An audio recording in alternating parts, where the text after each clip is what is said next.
The council chamber was enormous, stood in the center of the circular room feeling very small. Above her, representatives from 40 different alien species sat in their floating chairs, looking down at her with various types of eyes. Some had 4 eyes, some had stalks, some glowed in the dark. People looked almost like blue-skinned humans with silver hair. She wore the formal robes of an ambassador, but her hands shook as she held the data pad. "Please," said her voice echoing in the vast chamber. "My people are dying. The Dominion has destroyed 6 of our colony worlds. They kill everyone. Children, elderly, everyone. We need help."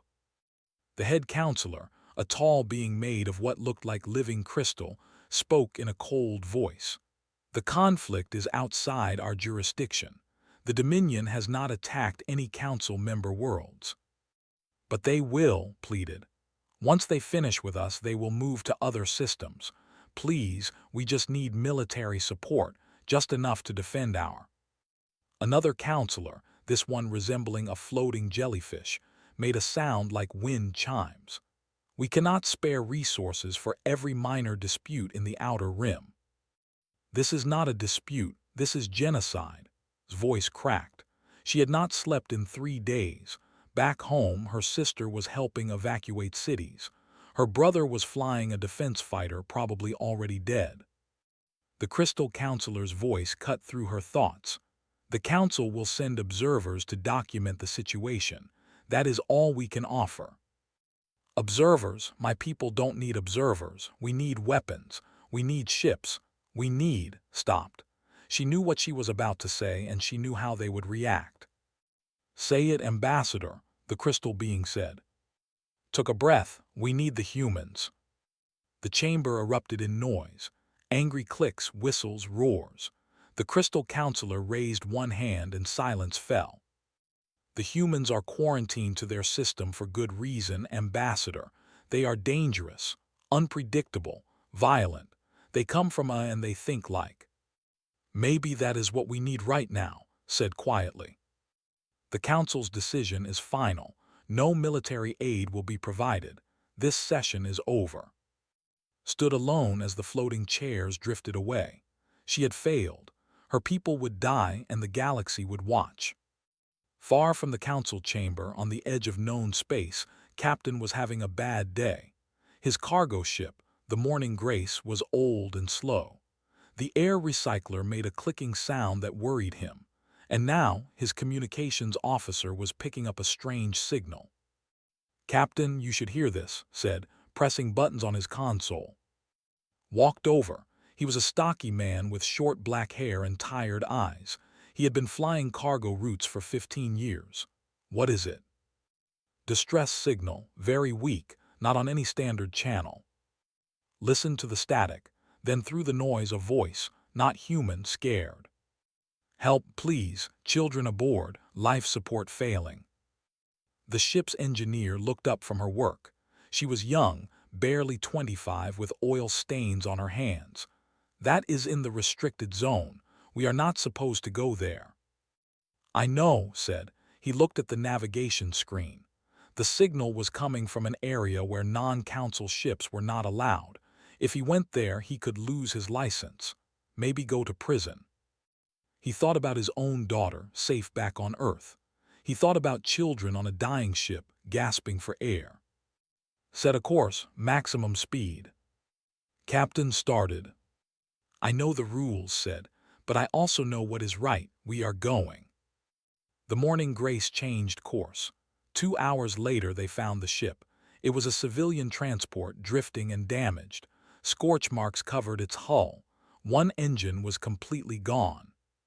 Carefully brought his ship alongside. "Can you get their airlock open?" "Working on it, Captain." When the airlock finally opened, was not prepared for what he saw. Hundreds of refugees, mostly families. Many were injured. They looked at him with hope and fear. A young girl, maybe 10 years old, stepped forward. Her silver hair was dirty, and she had a bandage on her arm. "Are you here to help us?" she asked in broken English. Knelt down to her level. "Yes, what is your name?" The bad ships attacked our world. They killed my parents. We ran away, but our ship broke. Felt anger rise in his chest. You are safe now, I promise. They spent 6 hours transferring the refugees. The Morning Grace was not designed for passengers, but they made it work. Gave up her cabin, shared his quarters with 3 families, slept in the captain's chair.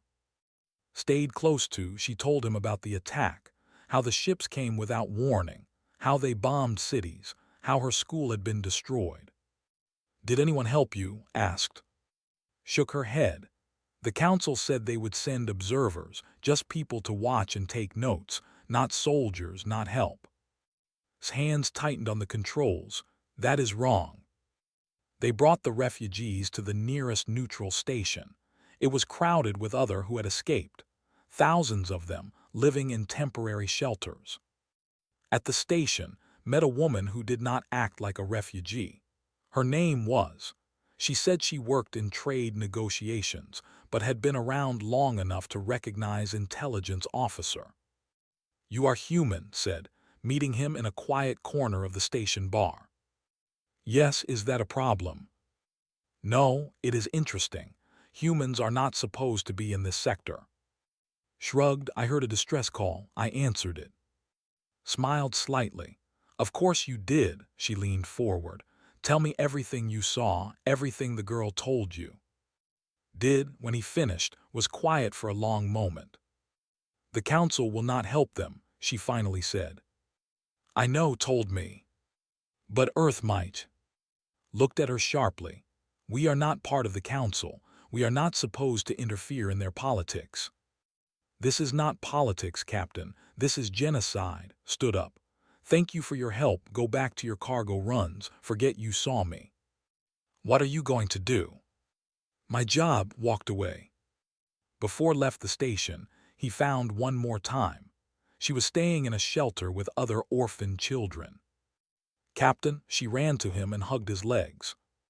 He knelt down. I have to go now. Her eyes filled with tears. Will the bad ships find us here? Wanted to lie, to tell her everything would be fine, but he had never lied to children. I do not know, he said honestly, but I promise you this. My people, the humans, we do not forget. We do not abandon those who need help. Even if we are not supposed to interfere, even if it gets us in trouble, we will do what is right. Promise. I promise. As the Morning Grace undocked and headed back toward Earth space, sat in his captain's chair and thought about that promise. He thought about space, about the destroyed ships, about the council's cold refusal to help. His voice broke his thoughts. Captain, we just received a general broadcast from the Council Enforcement Division. They are warning all human ships to stay out of the conflict. They say any interference will be considered an act of war. Was quiet for a moment. Then he smiled, but it was not a happy smile. Too late for that, he said. They should have helped those people themselves. Far away on Earth in a military headquarters in Seoul, his message was being decoded. Admiral read it once, then twice, then a third time. Then he picked up his secure communicator and began making calls. They were about to get involved.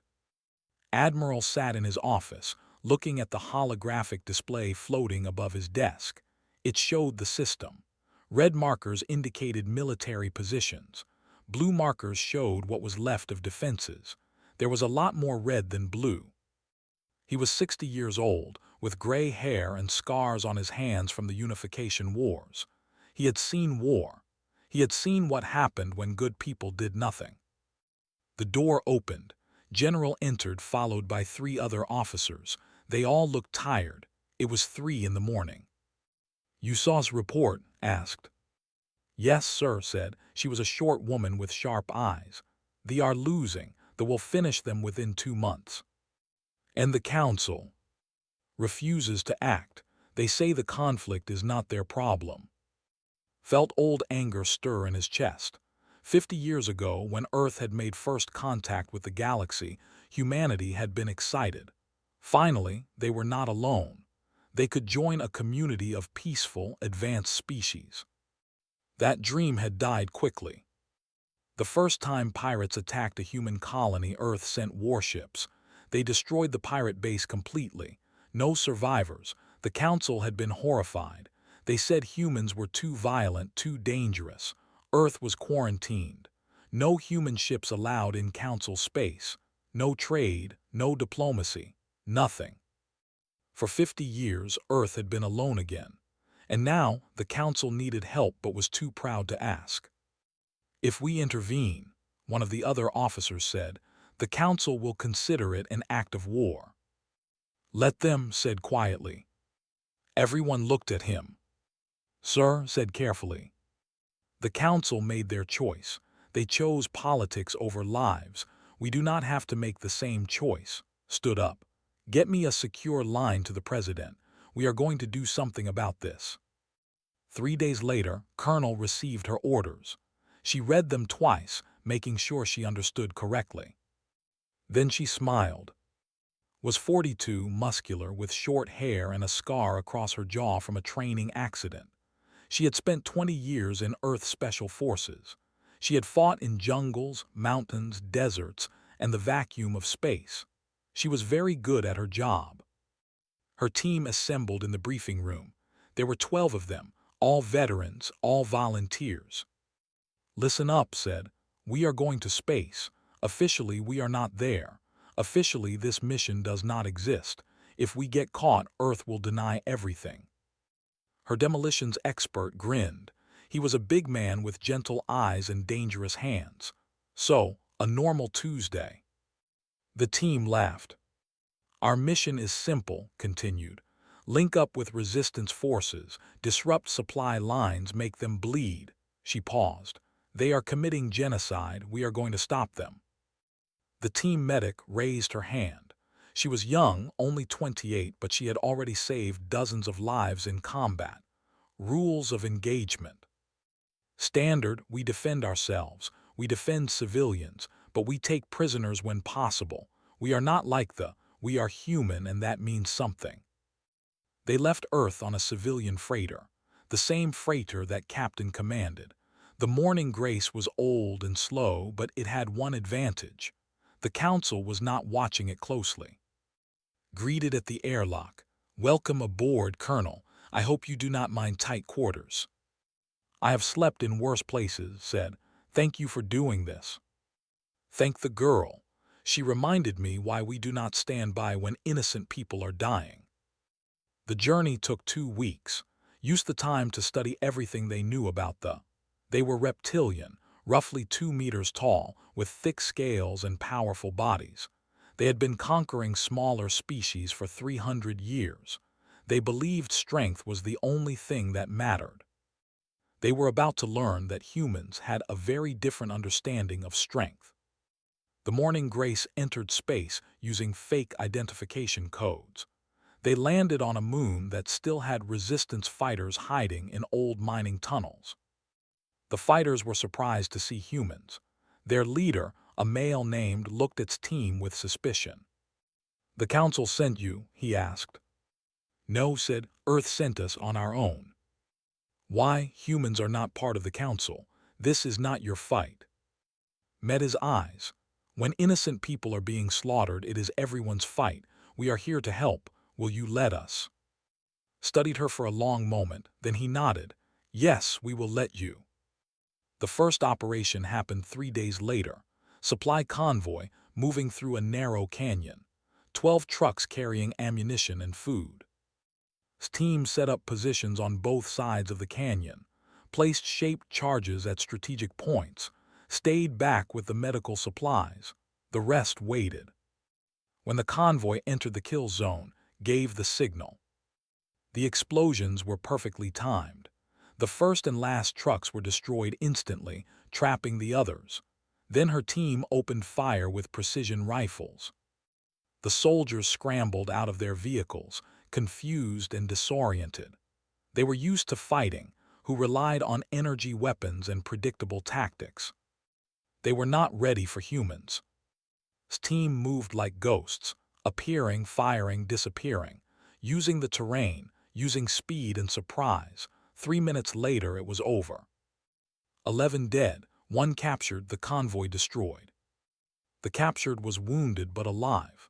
He stared at as she bandaged his leg. "Why do you help me?" he asked in broken council standard. "Because that is what we do," said. "We are not monsters." The looked confused. You should kill me." "We are," said, walking over. "That means we are very good at killing, but it also means we know the value of life, every life, even yours."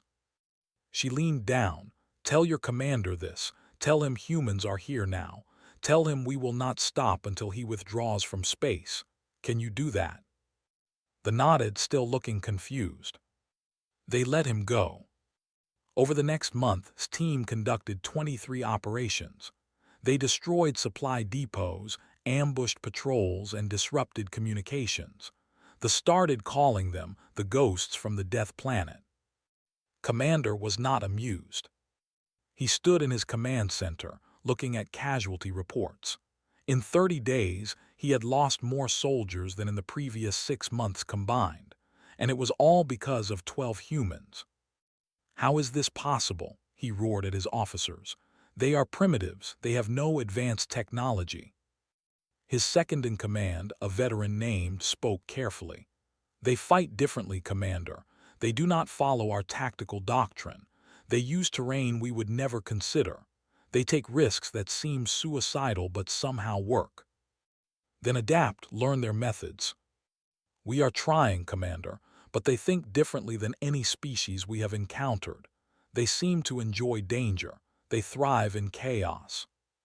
Slammed his fist on the table. "They are just animals from a high-gravity world. We will crush them." But privately was worried. He had studied the reports about humanity, about Earth's quarantine. The Council had isolated humans not because they were weak, but because they were too dangerous. And now that danger was pointed at him. On the mining moon, received a transmission from, "Colonel, you should see this." She went to the communication room, showed her a recording. It was a council broadcast warning all human ships to leave space immediately. "They know we are here," said. "Good," replied, "let them know." Entered the room. "More refugees arrived today. They say they are preparing a final assault on everything they have. They want to end this quickly." Felt her stomach tighten. "How long do we have?" "The refugees think maybe 2 months, 3 at most." Contacted Earth using encrypted channels. Admiral's face appeared on the screen. "Sir, the situation is worse than we thought. They are planning a full invasion of Prime." Nodded. "I know, we have been tracking their fleet movements." He paused. "Colonel, you and your team have done excellent work. You have given the hope, but hope is not enough anymore." "Sir, it is time to send the fleet." Felt her heart race. "Sir, that would mean open war with the Council." "I know, but I also know what happens when good people do nothing." His voice was firm. "We will not we will not let genocide happen while we watch. If the Council wants to call that war, so be it." "Understood, sir. What are your orders?" "Hold your position, continue disrupting operations, and Colonel." "Yes, sir." "When our ships arrive, make sure to know exactly why Earth is called a." Smiled. "It will be my pleasure, sir." After the transmission ended, spoke quietly. "This is really happening. We are going to war." "We have been at war," corrected. "Now we are just making it official." Outside in the darkness of space, warships gathered. Hundreds of them, preparing for the final assault on Prime.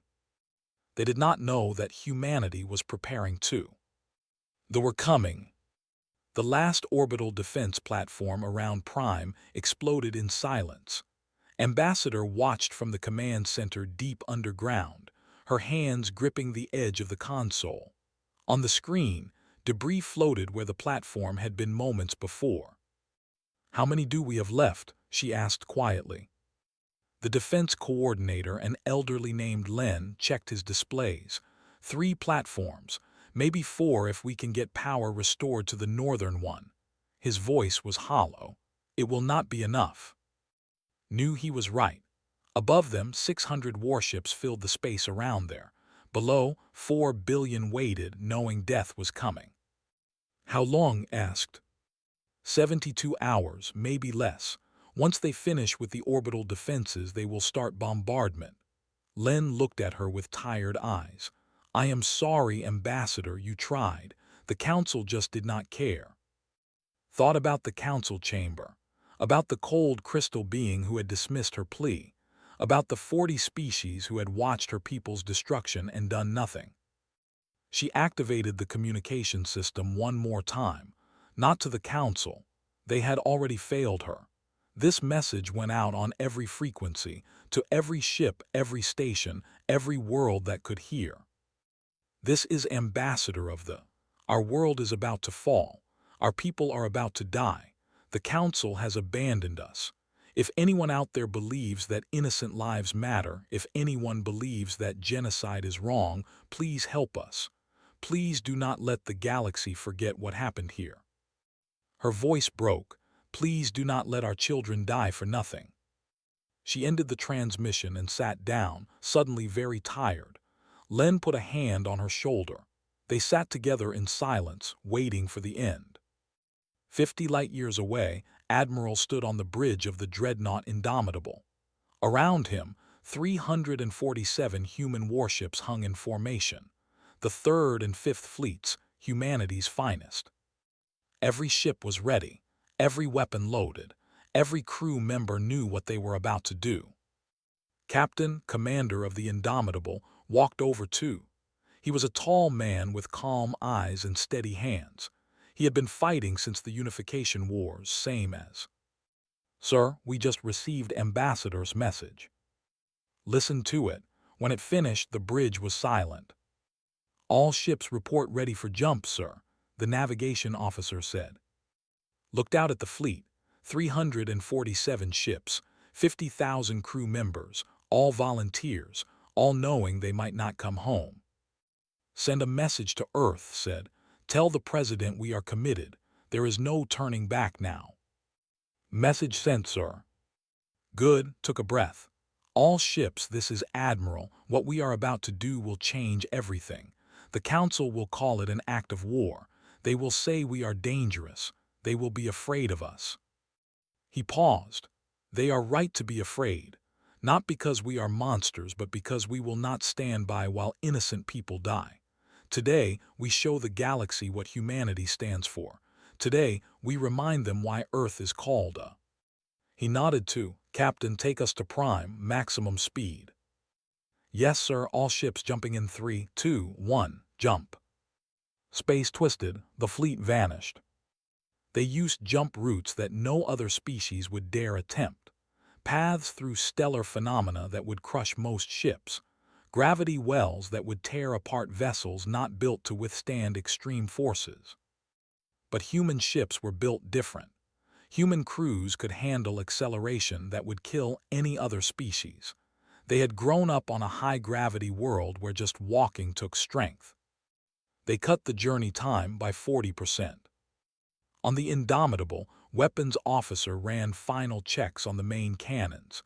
She was young for her position, only 30, but she had earned her rank. She had lost family in Earth's last civil war. She knew what they were facing. All weapons green, she reported. Ready to engage on your command. Nodded, good work. The fleet emerged from jump space at the edge of the system. Sensors immediately detected the armada. Sir, the sensor officer called out. Confirmed. 612 capital ships. They are in attack formation around Prime. Any sign they detected us? Not yet, sir. We are too far out. Looked at, orders, sir. Studied the tactical display. 600 ships to their 347. The numbers were against them. But numbers were not everything. All ships battle formation Delta. We go straight in, fast and hard, no warning shots, no negotiations until they surrender. His voice was ice. They had their chance for peace. They chose genocide, now they deal with us. On Prime, Ambassador was helping evacuate a school when the alarms changed. Not the attack warning. Something different. What is that? She asked Len, who had come to help. He checked his communicator and his eyes went wide. Fleet contacts, multiple, approaching at high speed. Reinforcements. No, the identification codes are. They are human. His breath caught. How many? 300. No, 347 warships. Ambassador, the humans sent their entire battle fleet. Tears filled his eyes. They actually came. The young girl who had met Captain was in that school. She heard the adults talking and tugged on his robe. Are the humans here to help? Knelt down and hugged the girl. Yes, the humans came. On the flagship, Commander was celebrating. The last orbital platform had just been destroyed. Tomorrow, they would begin bombardment. By this time next week, they would be extinct. Then his sensor officer made a confused sound. Commander, we have incoming ships, many ships. Reinforcements, was pleased. Good, we can finish this faster. No, sir, they are not ours. Identification codes show they are human. Felt cold spread through his body. How many? The officer's voice shook. 347 capital ships, Commander. They are broadcasting Earth identification codes and they just sent us a message. Play it. A human voice filled the bridge. Cold, emotionless, deadly. Forces, you have 10 minutes to withdraw from space or be destroyed. This is your only warning. Stared at the sensor display. The human fleet was approaching fast, faster than should be possible. 10 minutes, they give us 10 minutes, he laughed, but it sounded hollow. What arrogance! We outnumber them nearly 2-1. His second-in-command spoke quietly. Commander, these are. The Council quarantined them for a reason. The Council are cowards, slammed his fist down. These primitives think they can frighten us with threats. Send the message. We will not withdraw. If they want to fight, we will give them one they will never forget. The message was sent. The human fleet did not respond. They just kept coming. Watched the countdown timer. 8 minutes until they reached weapons range. They had refused to withdraw.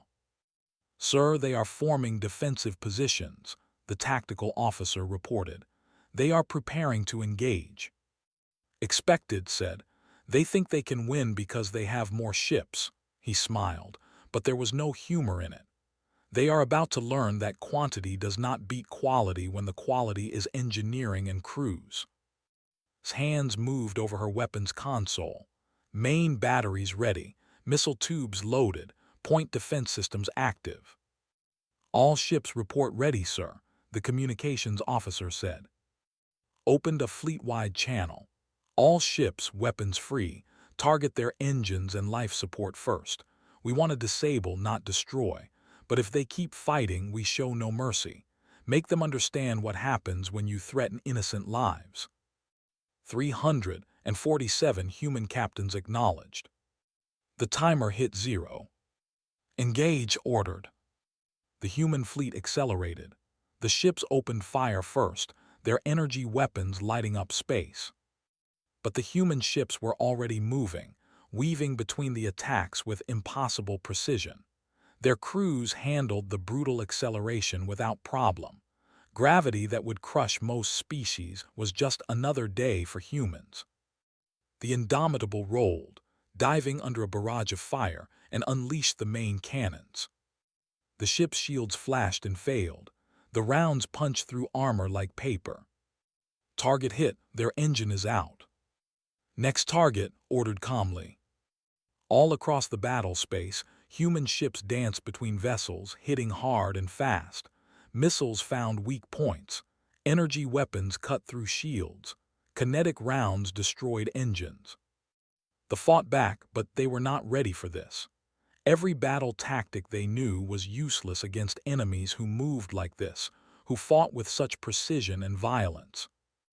On Prime, people watched the battle on whatever screens they could find.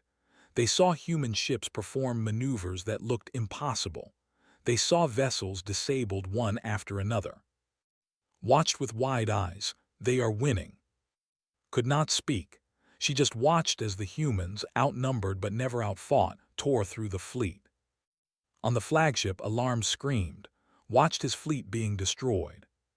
How, he whispered, how are they doing this? His voice was quiet. Because they are from a commander. They grew up fighting gravity that would kill us.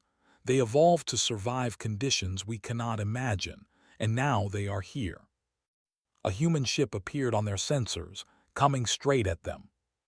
It was the Indomitable, and it was moving impossibly fast. Captain stood calm on the bridge of the Indomitable as the massive ship accelerated toward the flagship. Around him, his crew worked with perfect precision. No panic, no fear, just focused professionals doing their job.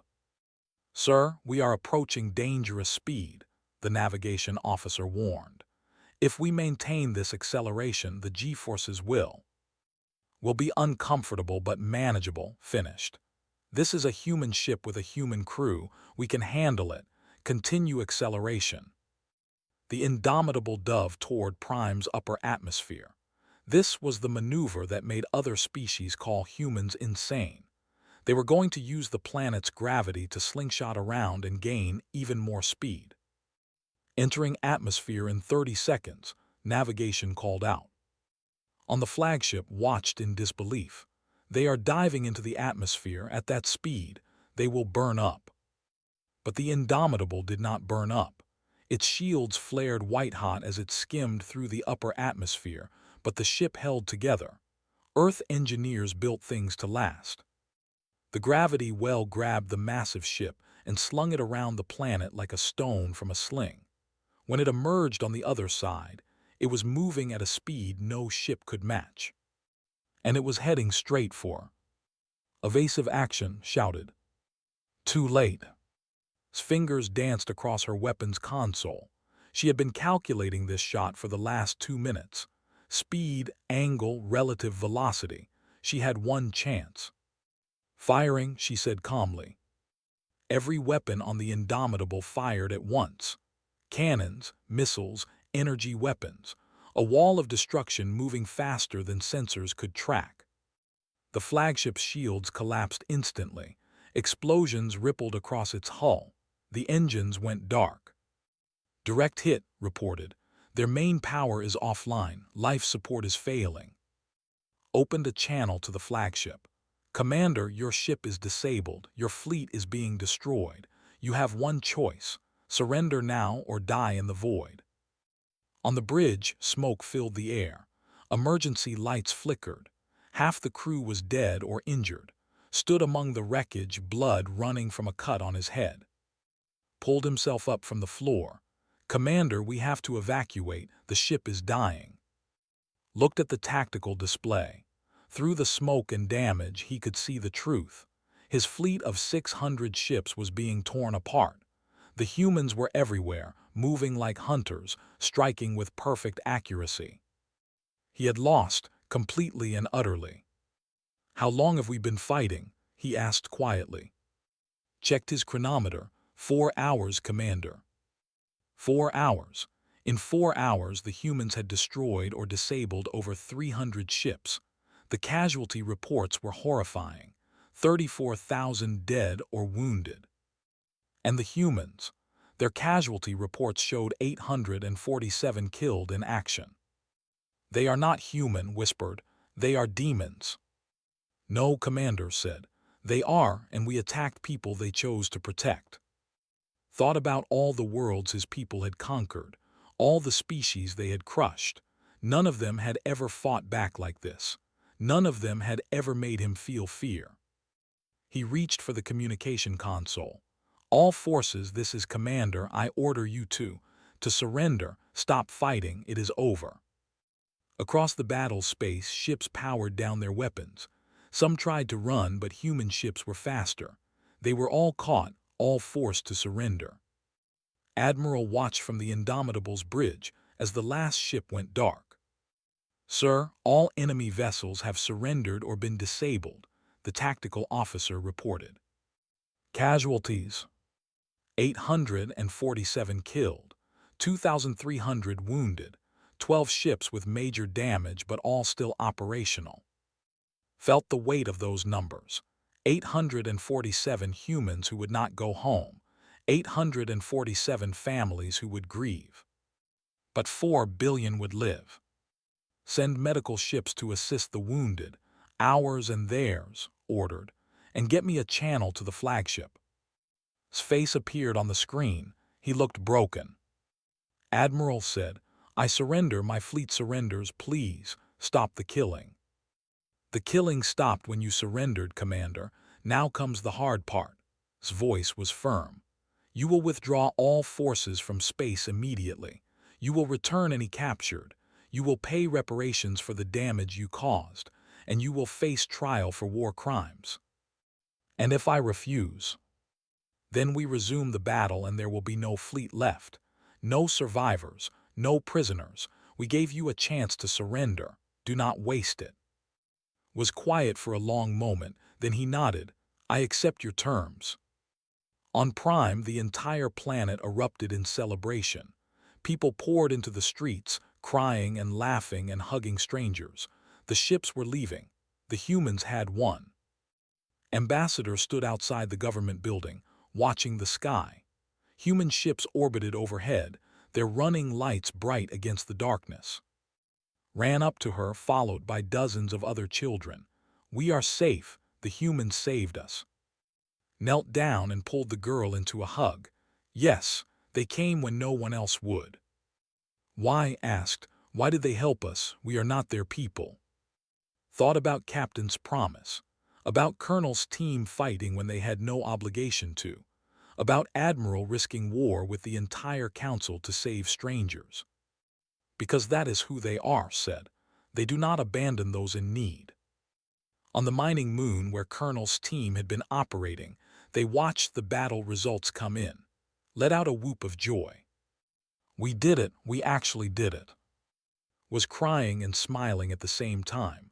"I cannot believe it, I thought we would lose so many." Felt relief wash over her. Her team had survived, the fleet had won, they were safe.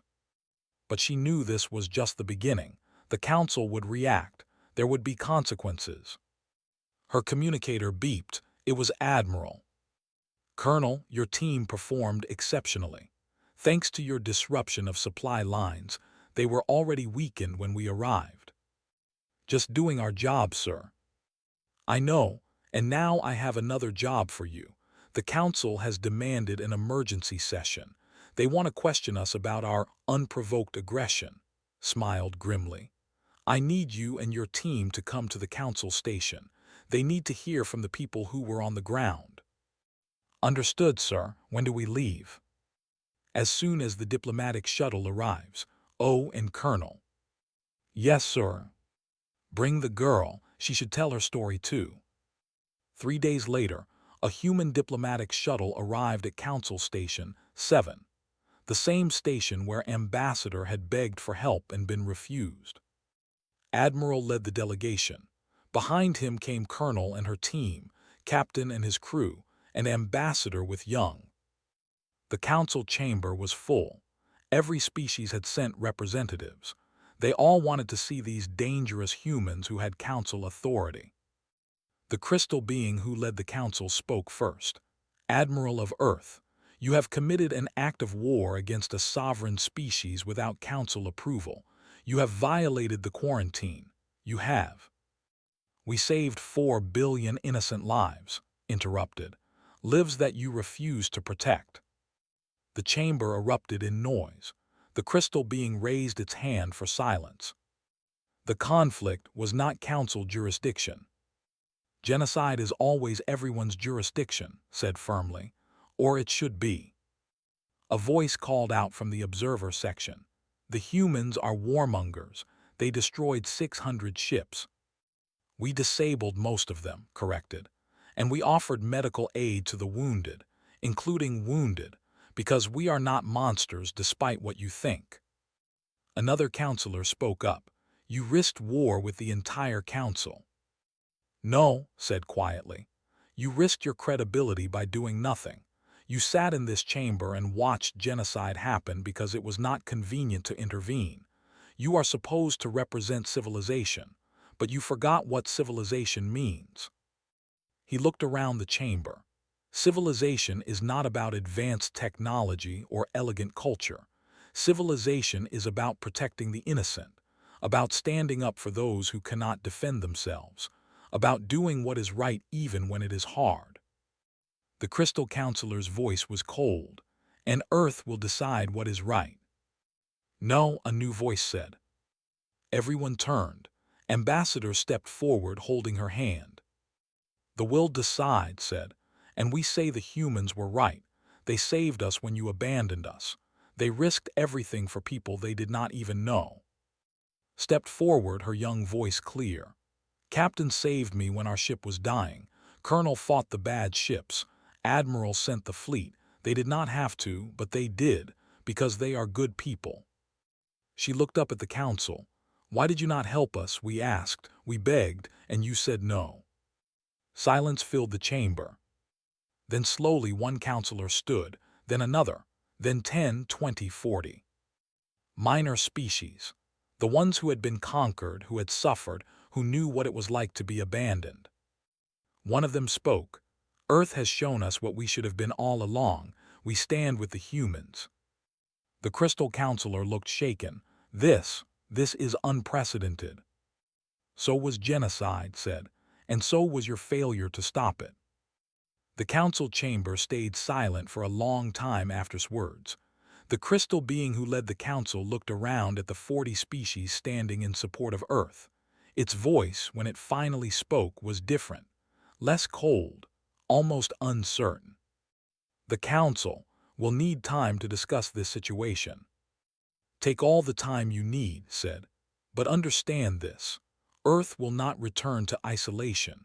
We will not go back to pretending the galaxy's problems are not our concern. If there is another genocide, another species crying for help, we will act, with or without council approval." Another counselor, this one resembling a large insect, spoke up. "That is unacceptable. You cannot simply ignore council authority." "Then give us authority," replied calmly. "Make us part of the council. Give us a voice in decisions. Or accept that we will act independently when innocent lives are at stake." The debate raged for hours. Some counselors demanded Earth be punished. Others argued for acceptance. The 40 minor species who had stood with humanity refused to back down. Finally, after nearly 8 hours, the Crystal Counselor called for order. "The Council will vote on a proposal. Earth will be offered full membership, with the following conditions. They must share some technology, they must agree to certain protocols, and they must accept oversight on military operations." Listened carefully. The terms were not perfect, but they were fair. "We accept," he said, "on one condition of our own." "Which is?" "We will never stand by during genocide. That is non-negotiable.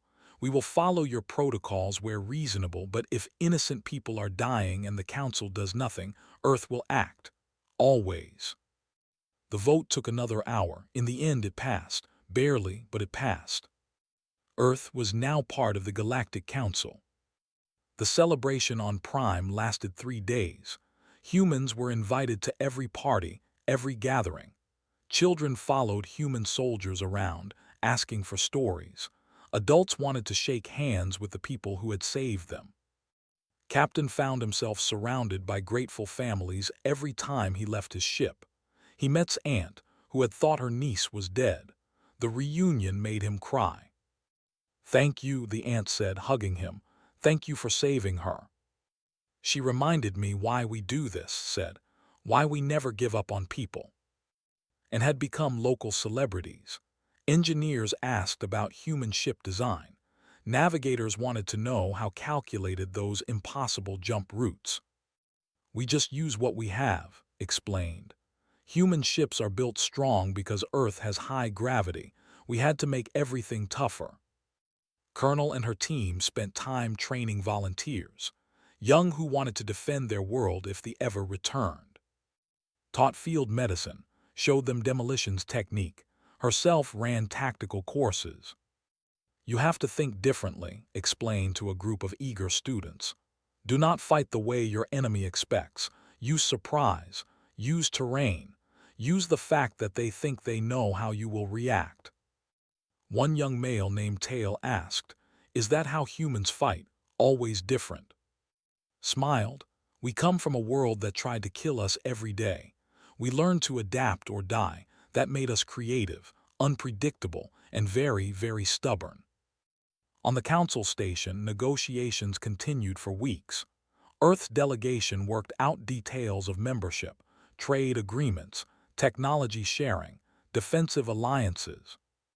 Admiral met privately with Ambassador. "Your people did this," said. "You changed everything." "Your people did this," corrected.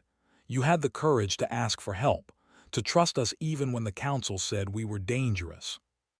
"You are dangerous," said with a slight smile, "but dangerous to the right people, to those who hurt the innocent." They stood together, looking out at the stars. "What happens now?" asked. "Now we build something better, a galaxy where genocide is not tolerated, where the strong protect the weak, not prey on them." Paused. "It will not be easy. There will be resistance, but we have allies now, including your people." "Always," promised. "They will never forget what Earth did for us." Back on Earth, the news of council membership sparked celebrations in every city. Humans poured into the streets, proud that their species had made a difference. But in the military academies, in the officer schools, the focus was different. They were preparing for the future, for the next crisis, for the next time innocent people needed help. A young cadet named sat in Admiral's old classroom, now converted to a lecture hall. She was Colonel's daughter, following in her mother's footsteps. The instructor was telling them about the Battle of Prime, about the tactics used, about the importance of precision over raw firepower.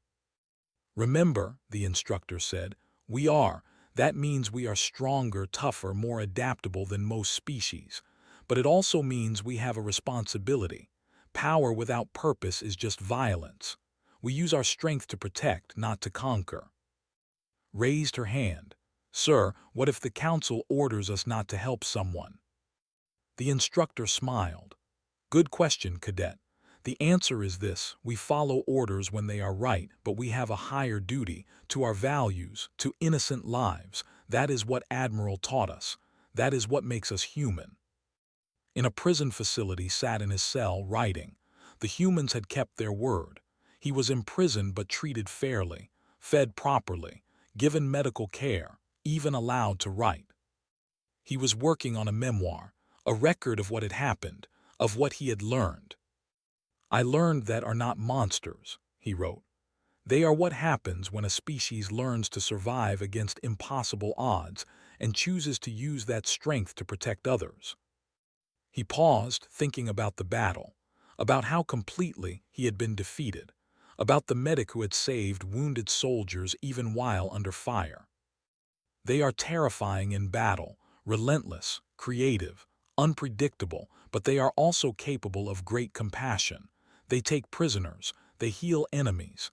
They fight only when necessary, but when they do fight, they fight to win." He continued writing. "The Dominion believed strength was all that mattered. We were wrong. True strength is knowing when to fight and when to show mercy. The humans understand this. That is why they won." 2 months after the battle, a joint human memorial was dedicated on Prime. It honored the 847 humans who died in the battle, along with the thousands of who died during the invasion. Now being raised by her aunt, helped unveil the monument. She was chosen because she represented all the children who had been saved. The monument was simple, a statue of a human and a standing together, looking up at the stars. On the base, words in both languages. They came when no one else would. They fought when others stood aside. They reminded the galaxy what it means to be civilized. Admiral stood with his senior officers watching the ceremony. Captain was there. Colonel, Captain, the intelligence officer who had started it all with her report. "Do you think this will last?" asked quietly. "The alliance, the council membership." "It will last as long as we remember why we did this," said. "Not for glory, not for power, but because innocent people needed help." Standing nearby, added, "And because we are human, we do not give up, we do not abandon people. That is who we are." The ceremony ended. People scattered, heading to various celebrations, but stayed a moment longer looking at the monument. He thought about all the battles he had fought, all the decisions he had made. This one, helping had been the easiest decision of his life. Because it had been the right one.